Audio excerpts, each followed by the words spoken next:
ಒಂದಿನ ದಿನಾಗ್ಲೂ ನನಗೆ ಆಶ್ರಮಕ್ಕೆ ಹೋಗುವಂಥ ರೂಢಿ ಇತ್ತು. ನೀನು ಒಂದು ದಿನ ತಪ್ಪಿಸ್ಬಾರ್ದಪ್ಪ, ನೀನು ದಿನಾಗಲೂ ಆಶ್ರಮಕ್ಕೆ ಬರಬೇಕು ಅಂತ ಹೇಳಿದರು ಬಾಬಾ. ನಾನು ಆಯಿತು ಬಾಬಾ ಅಂಥೇಳಿ ಒಂದು ದಿನವೂ ತಪ್ಪಿಸ್ದಂಗೆ ನಾನು ಆಶ್ರಮಕ್ಕೆ ಹೋಗ್ತಾಯಿದ್ದೆ. ಒಂದಿನ ನನ್ನ ಮನಸ್ಸಿಗೆ ಏನು ಬಂತು ಅಂತಂದರೆ, ಬಾಬಾವರು 7:30ಗೆ ಪೀಠಕ್ಕೆ ಬಂದರು, ಕೂತ್ಕೊಂಡ್ರು. ಆವಾಗ ಬರೀ ಒಂದು 15-20 ಜನ ಇದ್ದರು. ಅಂಥ ಸತ್ಪುರುಷ, ಇಂಥ ಮಹಿಮಾವಂತ. ಅವತ್ತಿನ ಜನಸಂಖ್ಯೆ ಬೆಂಗಳೂರಲ್ಲಿ 50 ಲಕ್ಷ ಇತ್ತು. ಇವು ಲಕ್ಷಕ್ಕೊಬ್ಬ ಅಂದರೆ ಒಂದು 50 ಜನ ಆದರೂ ಆಗ್ತಾರಲ್ಲ. ಬಾಬಾ, ನೀನು ಜನನ ಕರೆಸ್ಕೊಳ್ದಿರಾ ನೀನು ಹಿಂಗೆ ಇದೆಯಲ್ಲ, ನೀನು ಯಾಕೆ ಜನಗಳಿಗೆ ಭಕ್ತರು ಬರಬೇಕು ಅಂತ ನಿನಗೆ ಇಷ್ಟ ಇಲ್ವಾ?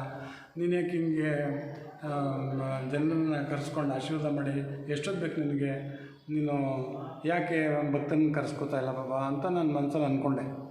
ಅವತ್ತು ರಾತ್ರಿ 11 ಗಂಟೆಗೆ ಕಾಳೆಗೌಡನ ಕರೆದ್ರು ಬಾಬಾ. ಹಂಗೆ ಅಂದ್ಕೊಂಡು ನಾನು ಸುಮ್ಮನೆ ಆಗ್ಬಿಟ್ಟೆ. ಆಮೇಲೆ 11 ಗಂಟೆಗೆ ಎಲ್ಲ ಭಕ್ತರೆಲ್ಲ ಹೋದರು. 11 ಗಂಟೆಗೆ ಕಾಳೆಗೌಡ ಬಾಯಿಲಿಂದರು. ಕಾಳೆಗೌಡನ ಬಂದರು. ಆವಾಗ ಬಾಬಾವ್ರು ಏನಂದರು, ನೋಡಿಪ್ಪ, ನಾನು ಅಲ್ಲೇ ಇದ್ದೆ ಬಾಬನ ಮುಂದೆ. ನೋಡಪ್ಪ, ನನಗೆ ಮುತ್ತಿನಂಥ 10 ಭಕ್ತರು ಬೇಕು, ನನಗೆ ಭಕ್ತರ ಸಂತೆ ಬೇಕಾಗಿಲ್ಲ ಅಂದರು.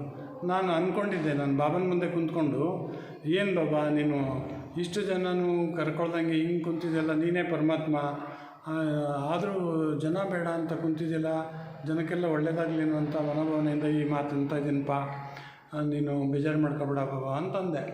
ಅದಕ್ಕೆ ರಾತ್ರಿ ಬಾಬಾ ಉತ್ತರ ಕೊಟ್ಟರು. ಏನಂತ? ನನಗೆ ಜನಗಳ ಸಂತೆ ಬೇಡ, ನನಗೆ ಮುತ್ತಿನಂಥ 10 ಭಕ್ತರು ಸಾಕು ಅಂದರು.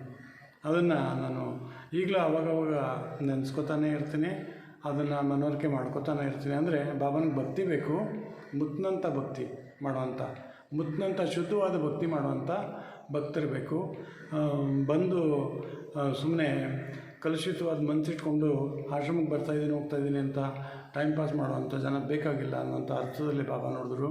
ಹಾಗಾಗಿ ಯಾರಾದರೂ ಆಗಲಿ ಬಂದರೆ ಅತಿ ಹೆಚ್ಚಿನ ಭಕ್ತಿಯಿಂದ, ಭಕ್ತಿ ಭಾವನೆಯಿಂದ, ಯಾವ ತೀಕ್ಷ್ಣತೆಯಿಂದ ನೀವು ಭಕ್ತಿ ಮಾಡ್ತೀರಾ ಅನ್ನುವಂಥದ್ದು ಬಾಬಾವ್ರಿಗೆ ಗೊತ್ತು. ನಿಮ್ಮ ತೀಕ್ಷ್ಣತೆ, ಭಕ್ತಿಯ ತೀಕ್ಷ್ಣತೆ ಸುತ್ತ ಗೊತ್ತು.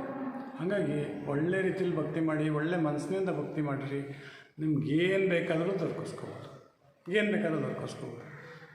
ನಿಮ್ಮ ಹತ್ರ ದುಡ್ಡಿದ್ರೆ ನೀವು ಮಾರ್ಕೆಟಲ್ಲಿ ಏನು ಬೇಕಾದ್ರೂ ಕೊಂಡ್ಕೋಬೋದು. ನಿಮ್ಮ ಹತ್ರ ಭಕ್ತಿ ಇದ್ದರೆ ಏನು ಬೇಕಾದ್ರೂ ಗುರು ಹತ್ರ ಪಡ್ಕೋಬೋದು ಅಂತ ಭಗವಂತ ಸದಾನಂದ ಮಹಾರಾಜ್. ಜೈ ಸರ್. ಅದ್ರ ಮೇಲೆ ನಾನೇನು ಹೇಳೋಕ್ಕೆ ಇಷ್ಟಪಡಲ್ಲ. ಹಾಗಾಗಿ ಅತಿ ಹೆಚ್ಚಿನ ಭಕ್ತಿ ಮಾಡಿರಿ, ಅತಿ ಹೆಚ್ಚಿನ ಪಡ್ಕೊಳ್ರಿ. ಒಳ್ಳೆಯದಾಗಲಿ ಎಲ್ಲರೂ. ಜೈ ಸರ್. ಜೈ ಸದಾನಂದ.